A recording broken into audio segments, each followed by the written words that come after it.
Começando mais um Papo Ninja. Atenção, hoje aqui com Frei Beto e José Graziano. Nós vamos falar sobre Crônicas da Fome, um assunto muito importante. A fome voltou, né? E nós vamos ver aí também vamos chamar aqui José Graziano, Frei Beto. Atenção. Chamando aqui os nossos participantes. Muito bem. Olá. Infelizmente, vamos ter que desativar os comentários. Tudo bem? Boa noite. Como estão? Estão bem. Me escuta bem? Escuto bem. Escutamos bem. Tá Graziano bom. também? Tudo bem? Tudo bem. Tá bom. Maravilha.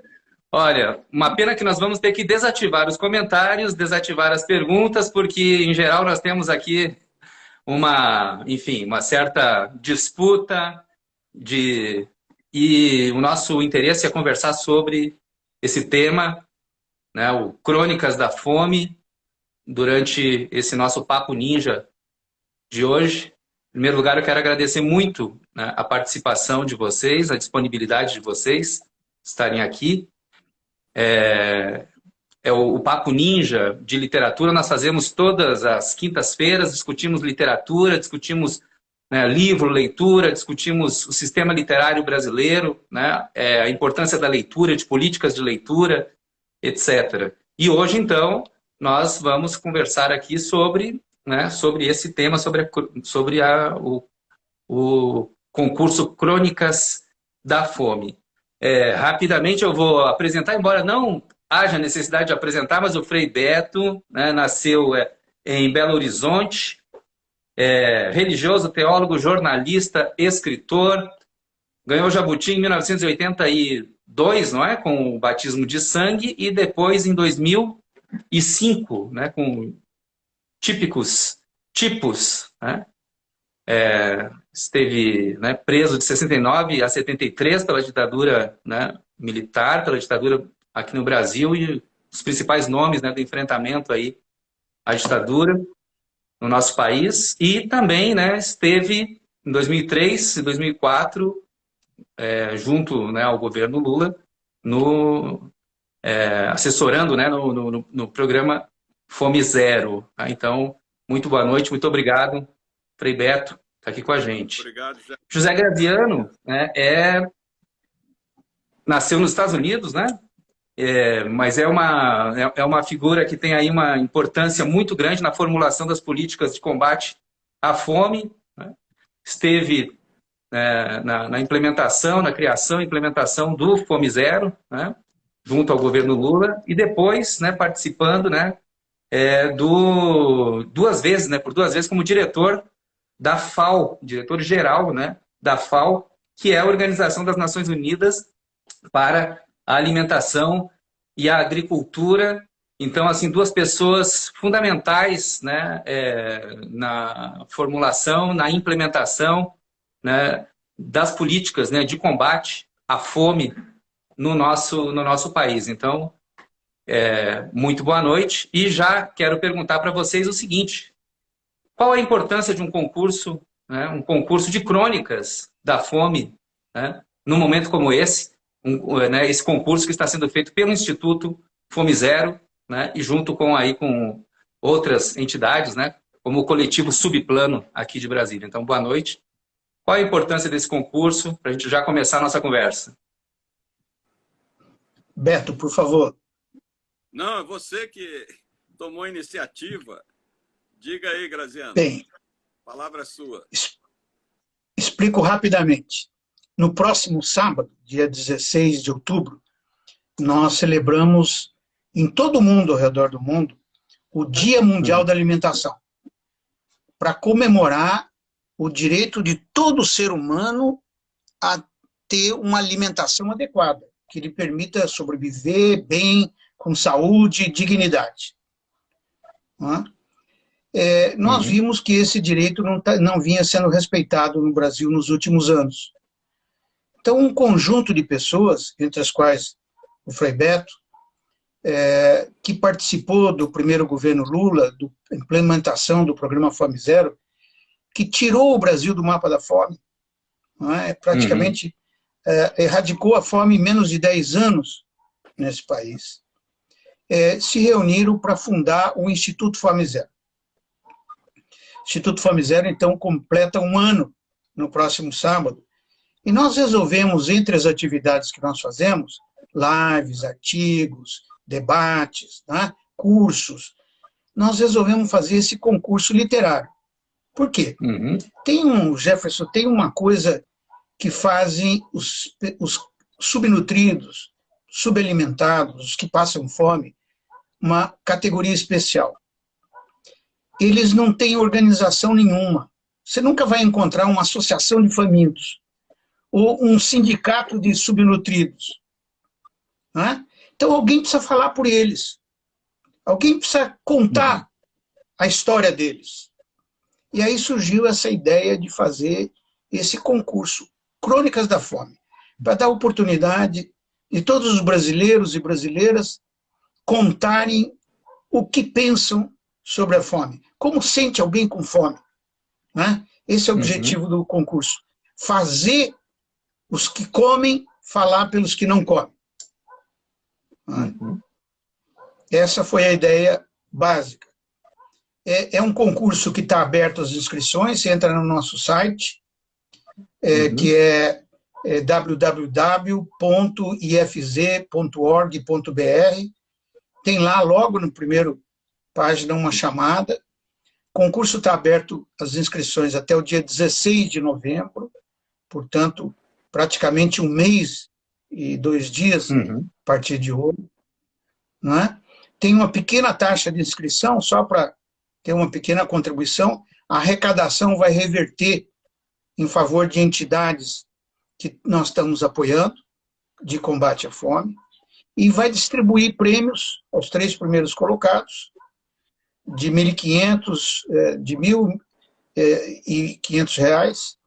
Vamos publicar um livro das principais crônicas, das 30 melhores, e um e-book com todas as contribuições. Então, todas as contribuições que forem aceitas farão parte desse e-book que vai ser distribuído gratuitamente. O Beto é o presidente do júri. Aí sim, pois é. Eu vou pedir para ele, então, contar a história aí desse... Que maravilha esse júri, hein? Conceição Evaristo, a Eleonora Lucena e o Frei Beto. Muito bem, eu me sinto muito honrado. Sabe que a Eleonora Lucena foi minha vizinha na infância e adolescência em Belo Horizonte. E a Conceição Evaristo estudou no mesmo grupo escolar Barão do Rio Branco que eu estudei. Eu sou mais velho que ela. Não coincidimos na mesma época, mas ela foi aluna também do mesmo grupo escolar onde eu fui alfabetizado. E creio que ela também deve ter sido alfabetizada ali. Pois bem, eu creio, Jefferson, que é muito importante esse concurso literário. Por quê? Porque a literatura nos faz refletir. Quando a gente cria um texto literário, a gente está espelhando a própria alma. A literatura, inclusive, tem um caráter terapêutico, né? Você se referiu aí à minha prisão, e na prisão eu escrevi muitas cartas que hoje estão publicadas no livro Cartas da Prisão, e esse livro publicado pela Companhia das Letras. E o psicanalista Hélio Pellegrino, que era muito meu amigo, ele disse depois que o que salvou a minha sanidade mental durante os 4 anos de prisão foi justamente o hábito de escrever cartas. Eu as escrevi sem pensar em publicá-las. Eram cartas para familiares, confrades, amigos, mas que foram reunidas aqui fora e, curiosamente, editadas primeiro no exterior e só posteriormente no Brasil. Então, eu creio que esse trabalho de Crônicas da Fome vai trazer um retrato, primeiro, da realidade, segundo, de como que as pessoas se sentem diante dessa brutal desumanidade, porque os 3 direitos humanos pela ordem são alimentação, saúde e educação. Né? O velho Marx já ensinava que você quer conhecer uma sociedade, se pergunte como essa sociedade cultiva, comercializa e distribui os alimentos. Como na tradição cristã, o que a gente chama de o pão nosso de cada dia. Né? Aliás, essa figura do pão ela é muito simbólica na tradição cristã. Eu até lamento que a Igreja Católica utilize muito mais a cruz como símbolo do que o pão. Jesus disse, eu sou o pão da vida. E no Pai Nosso a gente aprende que Pai Nosso, eu só posso dizer que é nosso, não é um Deus que eu crio a minha imagem e semelhança, como muitos idólatras que hoje ocupam a política brasileira, se o pão é nosso, se a gente está se empenhando para que os bens essenciais à vida, à dignidade humana, sejam de todos. Então, eu tenho muita esperança de que esse concurso ele vai atrair muitos jovens escritores, sobretudo, e vamos ter surpresas literárias. Graziano e Frei Beto, como é que o Brasil voltou, né, para o mapa da fome? Como é que vocês veem esse momento? Né, como é que foi, em primeiro lugar, né, aquele esforço inicial de vocês dois e outros, mas de vocês dois que estavam à frente, né, para estabelecer uma política de combate à fome no Brasil que foi exemplar, né, internacionalmente?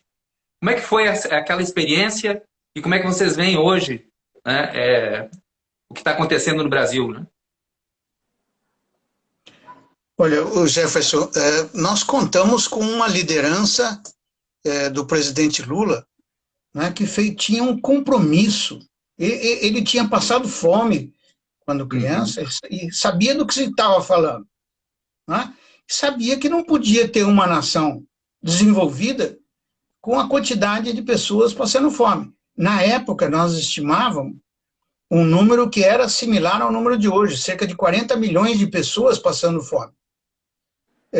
E uma população menor do que a que temos hoje. Então, era realmente um problema muito grave.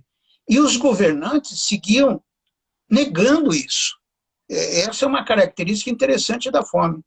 As pessoas, até quem passa fome, nega isso. Muitas vezes eu cheguei para entrevistar casas onde a mãe se via que tinha lá 5, 6 crianças raquíticas, famélicas, como a gente diz, não é?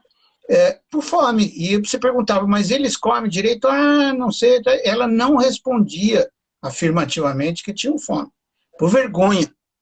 Então, nós resolvemos erradicar isso. E ciente, o presidente Lula era ciente de que o governo sozinho não era capaz de erradicar a fome. Então, precisava de uma grande mobilização popular, né? E esse foi o programa Fome Zero, que tinha uma parte de políticas públicas, né? Uma parte de cooperação do setor privado, da sociedade civil organizada, né? E uma campanha nacional de motivação para erradicar a fome, inclusive para localizar os famintos. Não é fácil encontrar os famintos. Eles não estão lá com o telefone que você diz, que perguntou, é daí que passo fome. Não, tem que achar. E muitas vezes estão escondidos, literalmente. Não é? Então foi isso que nos fez sair a campo nessa luta que terminou exitosa. E esse processo de auto-invisibilização, né, é algo interessante, importante, né? Realmente, assim, vocês identificarem, né, o problema que é subjetivo, inclusive, né? Não é, ele é da própria afirmação da pessoa, não é, Frei Beto? Como é que vê? Deixa eu até aproveitar aqui para fazer uma publicidade. Eu narrei a experiência do Fome Zero num livro intitulado Calendário do Poder, da editora Rocco. Mas também pode ser encontrado aí na minha livraria virtual, que é Frei Beto, né? Frei Beto com 2 T's, tudo junto, .org, freibeto.org. A fome no Brasil, muitas pessoas me dizem, eu ando aí pelo Brasil, não vejo ninguém tão esquelético quanto aquelas fotos que chegam da África. Aí eu respondo, a fome no Brasil é gorda. O que significa isso? Você vai nas áreas onde a fome campeia, você encontra crianças barrigudas porque estão cheias de vermes. Ou porque não é a fome de ausência total do que colocar na boca, mas são famílias que passam a semana, o mês inteiro, comendo apenas mandioca ou macaxeira, Só isso. Então, não tem os nutrientes necessários, essenciais. E isso vai trazendo comorbidades. Ou seja, essas pessoas ficam vulneráveis à enfermidade simples e vêm a óbito. É essa a questão da fome. A fome, há uma imagem em muitas pessoas de classe média, classe alta, que reproduz aquelas fotos africanas. Não é o caso do Brasil. No caso do Brasil, você tem muitos desequilíbrios hormonais, desequilíbrios glandulares, em decorrência da má alimentação.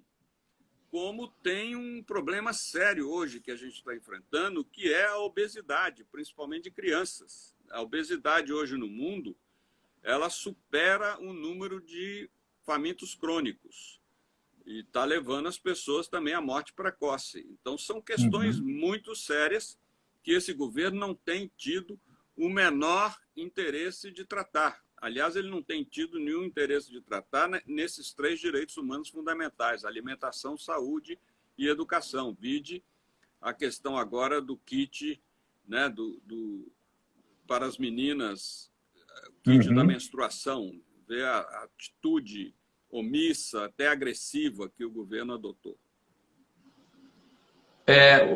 Graziano, como é que foi, assim, na época, que diminuição houve nos números, né, da fome no Brasil, e como é que eles estão hoje? Como é que vocês estão acompanhando o aumento, né, desse problema da fome no Brasil e também da qualidade da alimentação, que é outra coisa, né?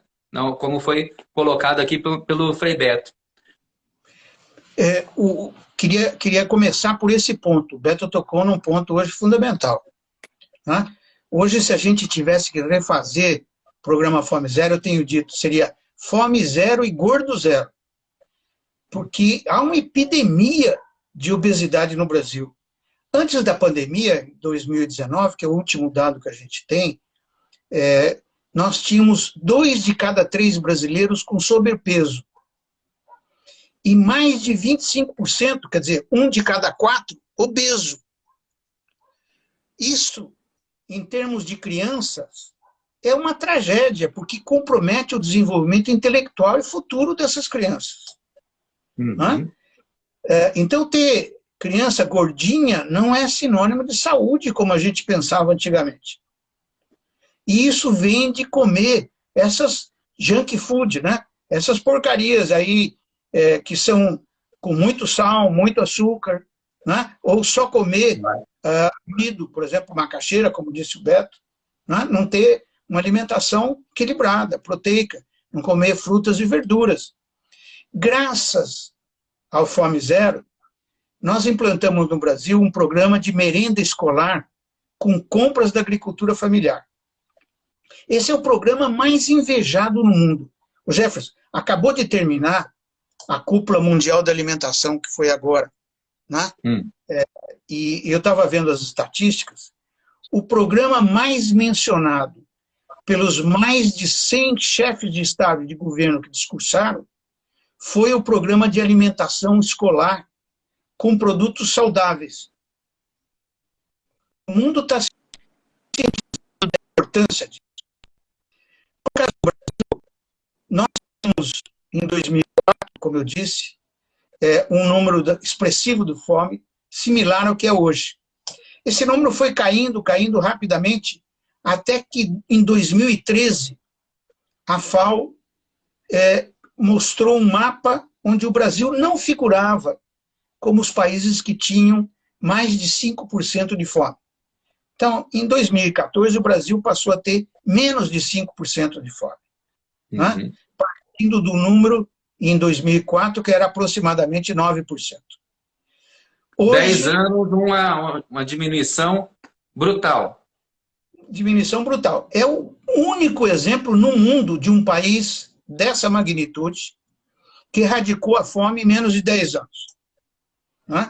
É o caso brasileiro. A partir de 2013, pela crise econômica e por descaso dos governos, os governos abandonaram os programas de segurança alimentar e nutricional. Né? Uma omissão proposital. Né? A propósito, deixa eu lembrar, o Tribunal Popular da Fome acabou de emitir um veredito condenando o governo brasileiro, né, o governo federal, por desrespeitar o direito humano à alimentação e nutrição e o direito emergencial de estar livre da fome.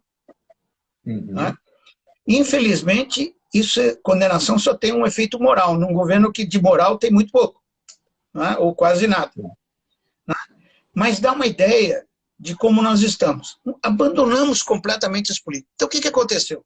A partir de 2014, a fome começou a crescer.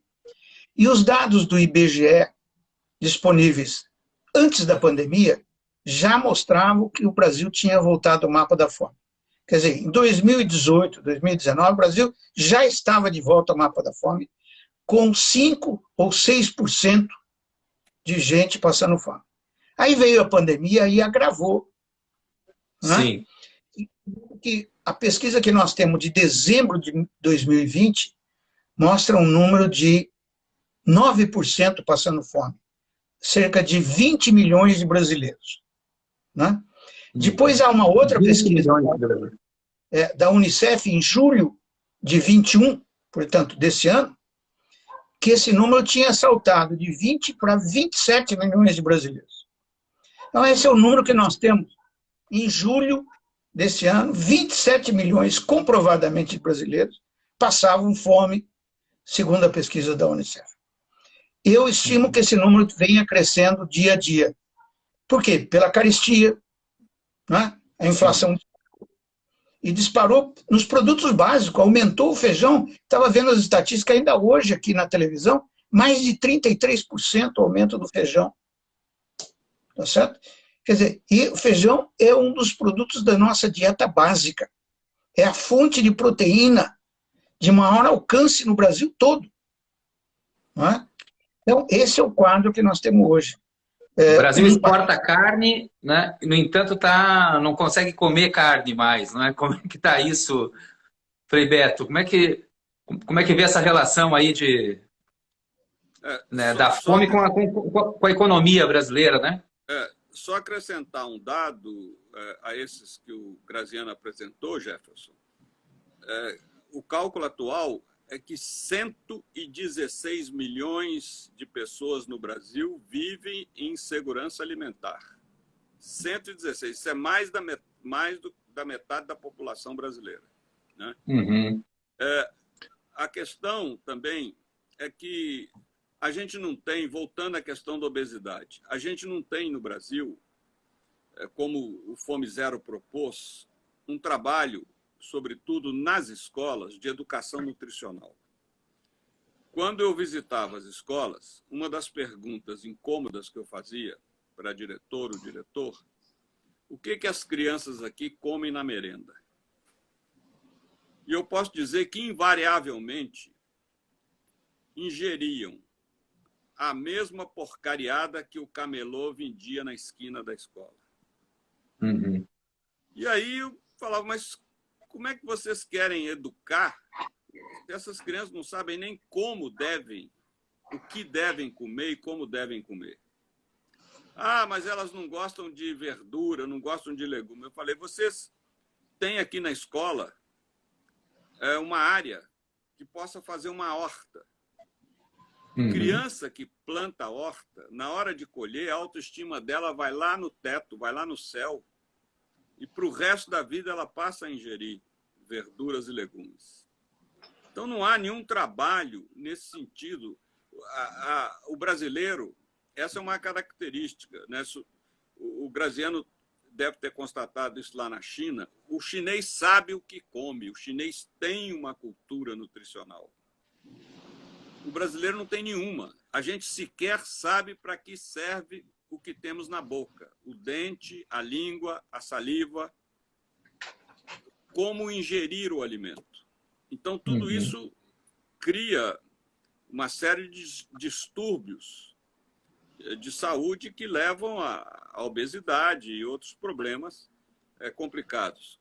Agora, eu creio que com o aumento da inflação, dos preços dos alimentos, como disse o Graziano, e, ao mesmo tempo, o pé no freio do auxílio emergencial e do Bolsa Família, essa situação só vai se agravar.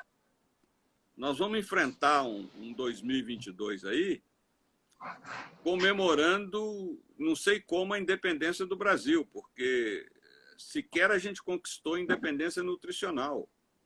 Nós temos essa vastidão de terras num país que só conheceu uma única experiência de reforma agrária, quando foi dividido em capitanias hereditárias, e nunca mais. Né? E até hoje o modelito perdura. Essa monocultura voltada à exportação, como você disse, em que a carne brasileira e outros produtos vão para fora e faltam na mesa. Né? Não há um estoque regulador, não há um estoque de segurança alimentar da população brasileira. Então, são questões muito graves que a gente, né, queria saudar a mídia ninja por socializar essa temática, que ela é muito importante. Mas que nem os silos mais, né, estão sendo vendidos, ou enfim, os silos que antes, né, eram utilizados para esse estoque regulador, né? Afinal de contas, né, essa preocupação com os preços, Graziano, né? Mas uma outra coisa que eu acho que está sempre vindo à tona é essa questão de uma cultura nutricional, uma cultura, né? Você que é agrônomo, a diversidade do Brasil, né? A diversidade, enfim, de alimentos que deveria acompanhar essa diversidade do Brasil, acaba sendo, digamos assim, invisibilizada por um tipo de consumo massificado, né? Um tipo de consumo de alimentos que na verdade, não valorizam, né? essa riqueza brasileira. Né? Como é que o senhor vê isso, essa questão da diversidade cultural e da diversidade do ponto de vista de alimentação, né? Que acaba gerando esse tipo de coisa, obesidade, né? Fome, um tipo de produção também de produtos né, como a soja ou outros que são homogeneizadores em vez da própria, né, da agricultura familiar e mais diversa, né? Bom, já entrando no assunto, mas como é que o senhor... O Jefferson tem toda a razão, quer dizer, nós temos uma cultura alimentar, né, muito rica. Né? O Josué de Castro, que escreveu A Geografia da Fome, mostra isso. Ele divide o Brasil em 5 regiões, mostrando a riqueza, né, da dieta do caboclo amazonense, por exemplo, mesmo do sertão nordestino. Né? Agora, com a urbanização, houve uma certa homogeneização dessa dieta e uma redução da diversidade. Né? Eu vou dar um testemunho aqui. Quando nós tomamos posse, dia 1º de janeiro de 2003, no governo Lula, a merenda escolar constava, no Brasil inteiro, de um copo de leite reconstituído e meia dúzia de bolachas, água e sal, e outra meia dúzia de bolachas doce. No Brasil inteiro, do Amazonas ao Chuí. Então, a nossa primeira atitude foi, por que isso? Porque era centralizado. Se fazia abria-se, né, a licitação, essa licitação era centralizada, só grandes redes de abastecimento de supermercado, por sinal era um supermercado ligado àquela época, governador Maluf, não é? Que ganhava a licitação para a merenda escolar. Nós fizemos, em primeiro lugar, foi diversificar. Vamos fazer, cada um faz a sua licitação. Mas aí nós descobrimos que mesmo fazendo uma licitação por município, por exemplo, cada município passou a fazer a sua própria compra para a merenda escolar, os prefeitos tinham que seguir um figurino tão apertado, tão restrito, né, que só conseguiu comprar das grandes redes varejistas também, mesmo com a licitação sendo feita localmente. Não podia comprar do agricultor familiar. Então, nós tivemos que fazer uma lei especial para permitir a compra direta da agricultura familiar sem licitação. O sujeito comprar meia dúzia de ovos. Então, dá isso do diretor da escola. pela responsável pela cozinha da escola, o direito de comprar da sua vizinhança. Comprar o quê? Comprar ovos, leite de cabra. O Nordeste tem boa parte da população de origem da raça negra, que tem uma intolerância muito grande ao leite de vaca, mas não tem ao leite de cabra. Não havia um lugar onde você pudesse comprar leite de cabra no Brasil. Não, simplesmente não havia. Nós criamos os primeiros pasteurizadores de leite de cabra no Brasil, no Nordeste. Então, valorizar essa cultura local, os alimentos locais, foi o primeiro passo para fazer surgir essa diversidade. Eu me lembro muito bem de visitar os projetos que nós tínhamos e eu vi da dona de casa que dizer, não, eu prefiro aquele frango congelado do supermercado do que essa galinha caipira, ela é muito dura. Não é? Então, demorou tempo para reconstruir aquela diversidade que foi perdida. Hoje, finalmente, nós temos mais de 2.500 cardápios diferenciados no Brasil, da merenda escolar, inclusive cardápios específicos para a merenda escolar nas áreas indígenas, com produtos cultivados pelos indígenas, né? Produzidos pelos indígenas. Então, valorizar essa nossa cultura foi muito importante. Agora, o Brasil não só tem uma diversidade de cultura, mas tem um valor muito forte. A dobradinha, arroz, feijão, é uma combinação das mais perfeitas, que junta a contribuição do amido do arroz com a proteína do feijão. Né? Ela é quase que autossuficiente, com um pouco de verdura, um pouco uma fruta, etc. Né? É uma dieta saudável. Então, nós temos que valorizar mais o nosso feijão com arroz, a nossa dieta doméstica e os nossos produtos frescos. Esse é o... Jefferson, o problema é que muitas vezes você não consegue comprar. Vai numa periferia, vê se você consegue comprar verdura fresca. Ou fruta. Né? Sai caminhando. Outro dia eu fui no hospital, né? E aí queria comer uma fruta. Saí procurando. Eu encontrei inúmeras carrocinhas de hot dog, quibe, esfirra. Não encontrei alguém que vendesse fruta. Nem na porta do hospital. Então, essa precisa de valorizar essa cultura. E é isso que foi perdido. Entende? Nós deixamos, o Estado lavou as mãos, entregou isso ao mercado. E o mercado vai pelo que dá mais lucro, porque é mais fácil distribuir das grandes redes, né? O que tem escala. Não é isso que é a alimentação saudável que nós precisamos. Frei Beto, concorda? Qual é a sua... Como é que a gente pode melhorar, não é? essa questão de uma cultura da alimentação no nosso país? Bem, para melhorar, é preciso mudar esse governo, né? Porque é um governo genocida, não só na maneira como ele destrata a gravidade da pandemia, mas também na sua total indiferença ao sofrimento do povo brasileiro frente a essa questão da fome.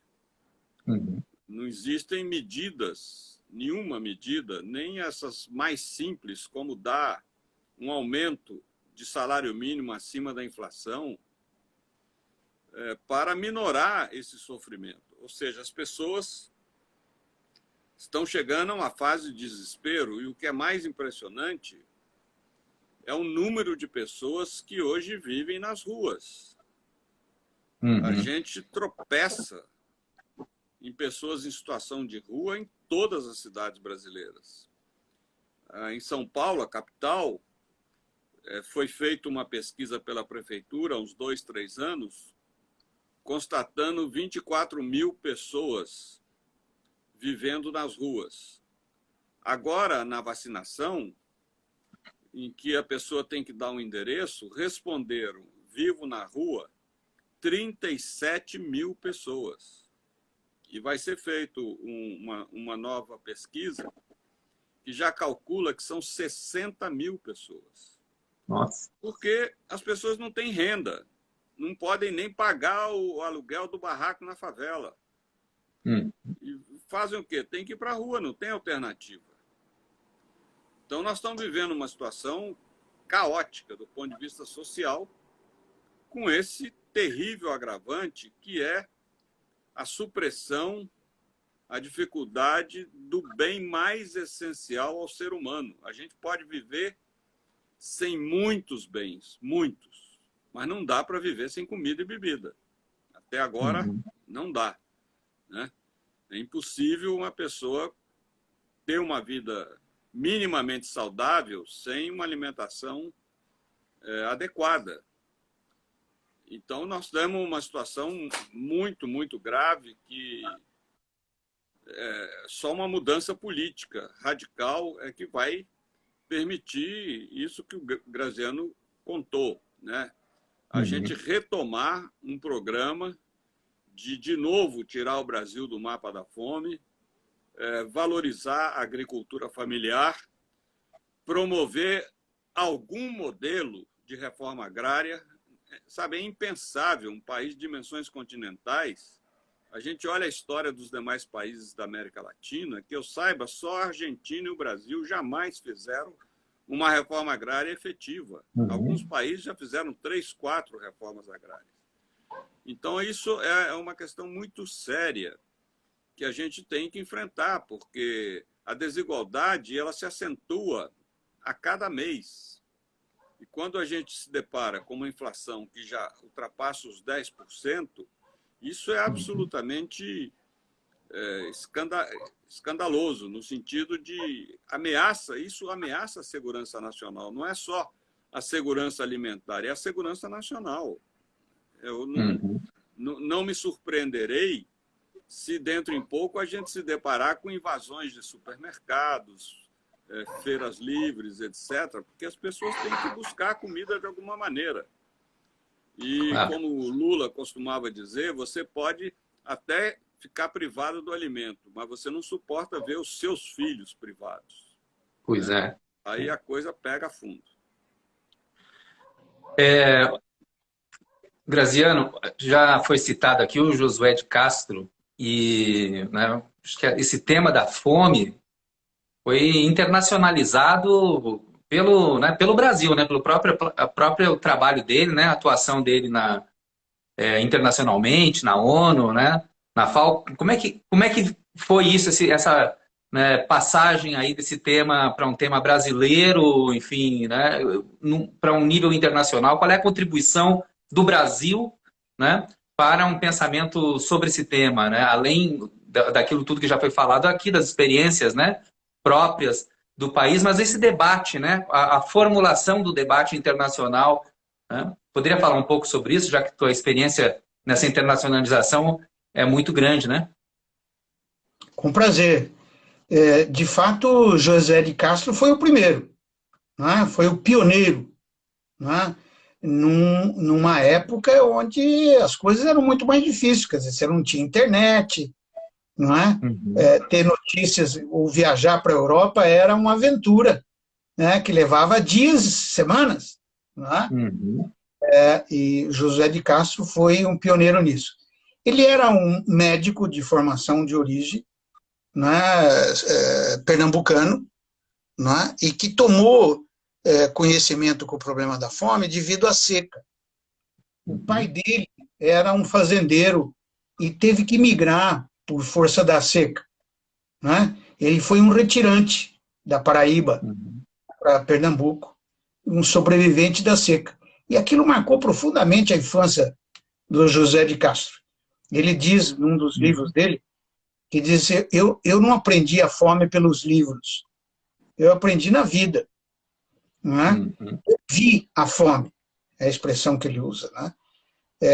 E quando ele conta dos homens caranguejos, né? Dos mangues do Recife. O José de Castro aí passou a fazer uma série de enquetes das pessoas que ele atendia como médico e constatou que as pessoas estavam doentes porque tinham fome. Que era o problema da doença da população pobre, sobretudo da população trabalhadora, é que tinha fome. Ele dizia, é sintomático que a fome, inclusive, é maior nas usinas de cana, nos engenhos de cana, na zona da mata, do que no sertão. Que o que ganhava o trabalhador na zona canavieira era tão pouco que não dava nem para ele tomar garapa, como dizia o José de Castro. Se ele pudesse pelo menos ter açúcar e garapa, ele seria melhor nutrido. Não é? E essa marca vem desde o José de Castro. Ele foi o primeiro a juntar essas duas ideias, que parece simples hoje, né? Que uma pessoa precisa ganhar pelo menos o suficiente para comprar uma cesta básica para sua família. Essa é a ideia do José de Castro, não é? Que faz disso um programa do salário mínimo no governo do presidente Getúlio Vargas. Não é? Bom, quando o José de Castro já está formado, e ele escreve Geografia da Fome, e depois ele é nomeado embaixador do Brasil na FAO. Ele vai para Roma representar o Brasil. Ele era deputado na época, né? E acumula essa função de representante do Brasil junto à FAO, né? Nos anos 50, 1956, aproximadamente. Né? Lá ele consegue ser eleito o presidente da FAO. Ele ocupou o cargo, presidente do Conselho da FAO. É mais ou menos como se fosse o cargo do presidente do Senado ou da Câmara aqui no Brasil. Não é um cargo executivo, mas é um cargo onde todos os países o elegeram pelo combate que ele tinha. E ele escreveu um outro livro que se chamou Geopolítica da Fome, contando as diferenças entre a fome nas várias partes do mundo. Então ele aborda a fome africana, a fome asiática, a fome brasileira, né? E ele mostra nesse livro que a fome brasileira, ao contrário do que a gente diz, não é menor do que a fome africana.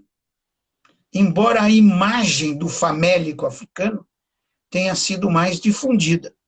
Mas é um problema muito mais de difusão, de marketing, do que de realidade. Nós também tivemos fome avassaladora. Outro dia eu estava lendo um artigo da BBC mostrando que nós já tivemos 500 mil mortes no Brasil num ano, que foi na Grande Seca. 3 anos consecutivos de seca, em 1870, tivemos 500 mil mortos numa população que era de 15 milhões de habitantes. Uma tragédia. E nem por isso você encontra nos livros de história brasileira. Isso está omitido, escondido. Os campos de concentração de favelados, para evitar que eles invadissem as cidades, os bairros dos ricos, né, foram verdadeiros campos de concentração que foram feitos, dos quais não resta mais nada, não resta memória, foram destruídos. Não são sequer relatados. Então, o Brasil sempre foi um líder na luta contra a fome, mas sempre teve, na sua elite, uma preocupação constante de esconder a fome. E o José de Castro se dedicou a desmistificar isso. E por isso foi caçado também pela Revolução de 64 e morreu no exílio. Morreu em 73 no exílio, 64, perdão. E logo depois da morte do grande amigo dele, que era outro médico, Salvador Allende, que foi presidente do Chile. Foi derrubado por um golpe militar. De modo que a história da fome, o Brasil sempre teve uma posição destacada. Essa semana mesmo participei de um debate sobre a cúpula mundial das sistemas alimentares, feita em Nova York, e foi feito um elogio à participação da sociedade civil brasileira na pré-cúpula que se realizou em Roma no mês de julho, pelo nível dos debates dos brasileiros, que tem consciência da importância do papel do setor público no direito humano, na garantia do direito humano à alimentação. São poucos países que têm essa consciência, né? O Brasil, felizmente, é um deles. Mas nem por isso tem o governo que promove esse direito. Um ato simbólico é que o primeiro ato do presidente Bolsonaro foi extinguir o CONSEA, que é o Conselho Nacional de Segurança Alimentar e Nutricional. O primeiro ato do presidente Lula foi recriar o CONSEA, né, como cabeça de um sistema de política de segurança alimentar e nutricional. Beto, como é que a literatura brasileira, como é que o senhor acompanha, enfim, como é que ela retrata, né, a fome? Nós temos Graciliano Ramos, tem o próprio o 15, né, a Raquel de Queiroz. Como é que vê assim esse tema, né, pensado pela literatura brasileira, refletindo né, como é que ele é imaginado ou observado, retratado? Olha, eu acho que a literatura mais conhecida, mais estudada, ela pouco abordou esse tema. Abordou sempre o tema dos oprimidos brasileiros, seja a escravatura, seja os migrantes nordestinos, os moradores, aqueles que vivem em situação de rua. A literatura brasileira é muito farta em abordar os oprimidos desse país, né? Você pega a obra do Jorge Amado, até hoje é a obra do Luiz Rufato, sempre são os excluídos, os principais personagens. Mas a questão da fome, ela foi pouco enfocada. Por exemplo, isso que o Graziano acaba de dizer, essa fome do século XIX, que matou 500 mil pessoas, isso merecia, já deveria ter merecido obras de arte, como literatura, filmes, telenovela, e, no entanto, são dados clandestinizados na historiografia brasileira. Se a gente não pesquisa, as pessoas não ficam informadas disso. A gente não tem trabalhado suficientemente essa questão. Eu creio que por isso que é muito importante o que o Instituto Fome Zero está fazendo, esse concurso Crônicas da Fome, porque é uma maneira de desclandestinizar o tema. É muito importante abordar isso, né? Você veja o que está por trás disso. Está por trás disso um detalhe muito simples. Nós estamos aí há 2 anos com a pandemia, quase 5 milhões de mortos. Se eu estiver errado, o Graziano me corrige. Mas a fome mata muito mais do que a Covid.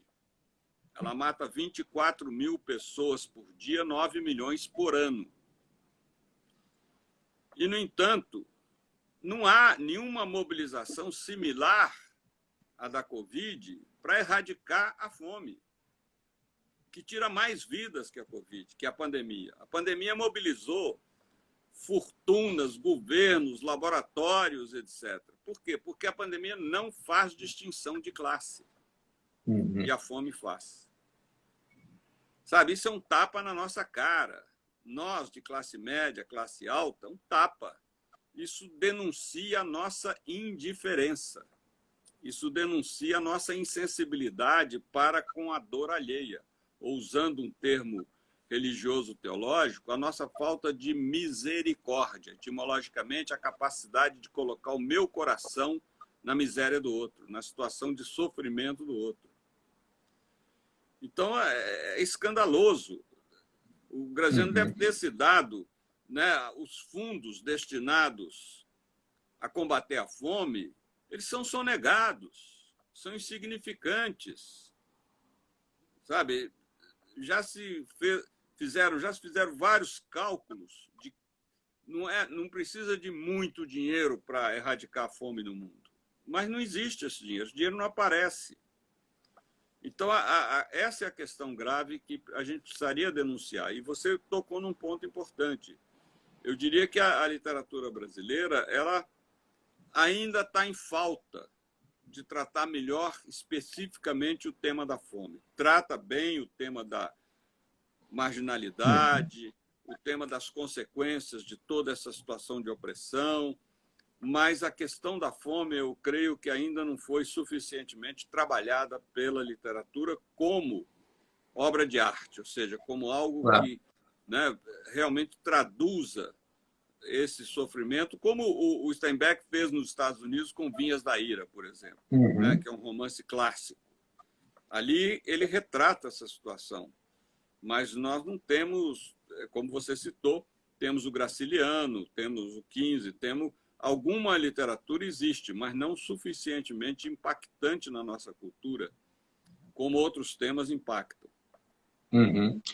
Agora, na escrita, né, nós temos uma coisa importante que é o estético, a sensação, fazer o outro sentir, né? Ou seja, tem uma questão aí de empatia, né? O cultivo da literatura, da escrita, faz com que a gente também consiga colocar temas que a sociedade sinta, que outros sintam, né? Ou seja, fazer um concurso como esse, como Crônicas da Fome, Graziano, tem esse sentido também, né? Esse sentido de comunicar o sentimento do outro, né? A dor, né? A fome. Como é que o Instituto vê isso? A gente já está indo agora aqui para os últimos minutos da nossa conversa de hoje. Eu queria que falasse um pouco mais aí, o senhor falasse um pouco mais sobre o próprio Instituto, né? A criação do Instituto, que já, então, aí, né, com essa ação da literatura, mas também que outras ações, né? Como é que vocês veem aí essa caminhada que está arrancando aí com o Instituto? Já vai falar um pouco no começo, mas só para a gente retomar aí o que o Beto disse, né? A fome na literatura brasileira, ele citou Graciliano Ramos, que talvez seja o mais conhecido, Vidas Secas, né? Está sempre associada a uma tragédia da natureza. Não alguma coisa feita pelo homem, pela mão do homem. Não é? E esse é a grande mérito do José de Castro. José de Castro dizia: a fome é um produto das relações humanas, do homem. É porque as pessoas ganham mal, não ganham o suficiente. Não falta alimento, falta dinheiro para comprar alimento. Isso já era em 1945. Hoje isso é evidente. Sobra alimento.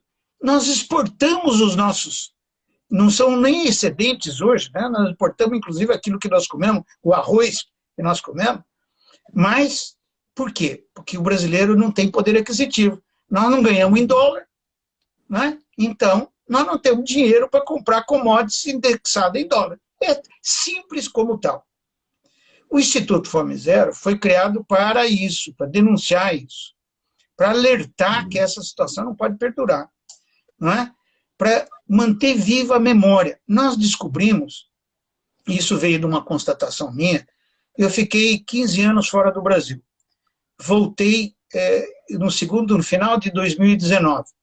E fui começar a procurar os sites onde tinham algumas das coisas que eu lembrava, coisa que eu tinha escrito, coisa que os amigos tinham escrito. Entrei no site da Unicamp, já não estavam mais as minhas coisas, né? Já tinham sumido. Entrei por procurar o programa Fome Zero, não existia mais nada do programa Fome Zero, né? No governo federal. Então, essas coisas vão se perdendo. Então, o primeiro nosso objetivo foi recuperar essa memória. Recuperar a memória que um dia esse país venceu a fome e que é possível fazê-lo de novo, né? E guardar essa história para ser contada, para ser espelhada, para ser inspirada de outros países, como foram. O mundo adotou políticas brasileiras, programa de merenda escolar com compras da agricultura familiar, né? Vários outros, apoio à agricultura familiar, né? Vários outros programas que eu podia enumerar aqui, né? Que foram espalhados pela África, pela Ásia, com inspiração brasileira. O próprio Conceia foi reproduzido em muitos países do mundo, né? Então, o objetivo nosso é preservar essa memória e dar continuidade a essa luta de erradicação da fome. Não há outro número que seja aceitável para a fome, a não ser 0. É disso que se trata. Né? E essa luta precisa ser uma luta cotidiana. Do mesmo jeito que a gente come todo dia a gente precisa ter consciência de que tem gente com fome e combater isso. Muito bem. Frei Beto, por favor, a gente já está indo aqui para o final, queria ouvir aqui uma conclusão nossa aí sobre o nosso Papo Ninja de hoje. Bem, eu primeiro queria agradecer a vocês por esse convite, ao Graziano aí pela parceria. A nossa parceria lá no Fome Zero foi muito intensa e agora voltamos aí através do Instituto, graças ao convite dele. Queria fazer uma reparação. A Eleonora Lucena, eu fiz uma confusão. Não é a Eleonora que foi minha companheira lá na infância e na adolescência, minha vizinha. Essa é de Porto Alegre. Você é de Porto Alegre, pois é. Confundi as mulheres. E eu sou de Belo Horizonte. E a Conceição Evaristo também é de Belo Horizonte. Né? Então, eu queria fazer essa retificação aí. Mas também é um pouco gaúcho, né, Frei Beto? Já teve... eu morei lá, fui lá que eu fui preso em 69, né? Eu fazia contrabando de gente, a razão que me levou à prisão. Passava perseguidos políticos pela fronteira do Rio Grande do Sul com Uruguai e Argentina. E tenho muito orgulho, sadio orgulho de ter feito esse trabalho, embora eu tenha pago com a perda da minha liberdade, mas dei liberdade a muitas pessoas que a gente conseguiu colocar fora do país. Foram viver no exílio e voltaram anos depois. Alguns voltaram até antes e, infelizmente, foram mortos pela repressão.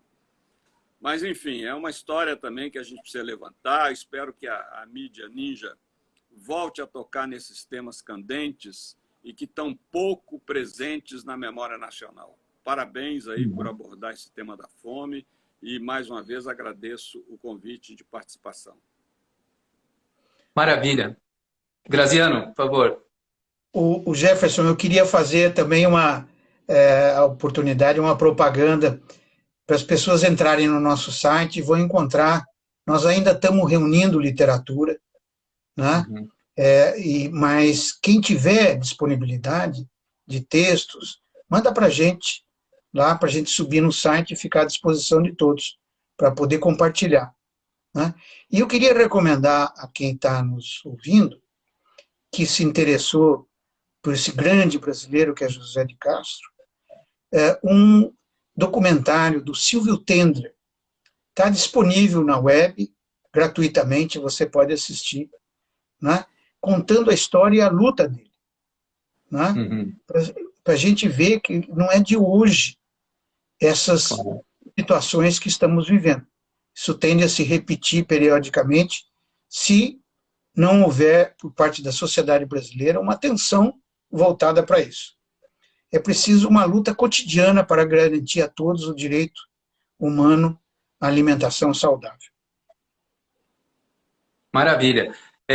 Muito obrigado, então. Pessoal, então a gente conversou hoje aqui sobre o concurso Crônicas da Fome, mas a gente foi muito além do concurso, a gente falou sobre literatura, sobre fome, sobre Brasil, e é muito importante, né, que a gente siga, né, enfim, nessa movimentação aí do Instituto Fome Zero, participando desse concurso, que vai até o dia 16 de novembro. Né? Então, só para a gente terminar a nossa live de hoje, na semana que vem a gente vai trabalhar o tema, vamos pensar sobre literatura e arquitetura, com um pessoal super bacana que pensa cidades, que pensa arquitetura, né? E na próxima quinta-feira. O Papo Ninja de Literatura, nosso Escritas Ninja, é uma promoção, né, aqui da Mídia Ninja com a plataforma de escrita criativa Quadro Amarelo. Então sigam a gente lá, Quadro Amarelo, e até o próximo encontro. Muitíssimo obrigado, Frei Beto, muitíssimo obrigado, Graziano, e até uma próxima, né, um próximo encontro para a gente conversar mais sobre esses temas aí. Muito obrigado, boa noite para todo mundo.